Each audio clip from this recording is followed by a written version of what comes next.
ஒரு நாள் ஒரு இளைஞன் இறைவனிடம் வந்து கேட்டான், பிரபு, என்னால் ஏன் விரைவில் வாழ்க்கையில் வளர முடியவில்லை?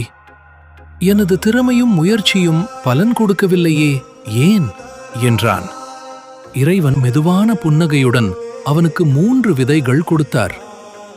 இவைகளை 3 நிலங்களில் நட்டுவை என்றார். இளைஞன் அவ்வாறே செய்தான். முதல் பகுதி நல்ல மண். குறைந்த நாட்களில் செடி முளைத்தது.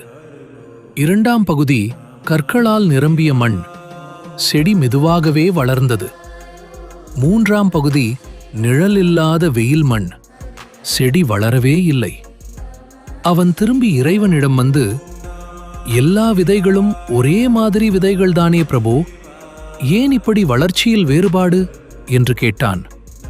இறைவன் பதிலளித்தார், பிள்ளையே, விதைகள் அனைத்தும் ஒரே மாதிரிதான், ஆனால் நிலத்தின் தன்மை வேறுபட்டது. உன் திறமை ஒரு விதை, ஆனால் நீ இருக்கும் சூழல், நீ தேர்வு செய்யும் மக்கள், உன் மனநிலை எல்லாம் நிலம் போன்றது. தவறான சூழலில் விதை வளராது.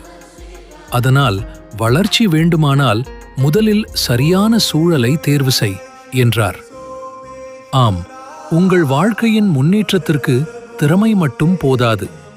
சரியான சூழல், சரியான மனிதர்கள், சரியான மனநிலையும் நீங்கள் அமைத்துக் கொள்ள வேண்டும்.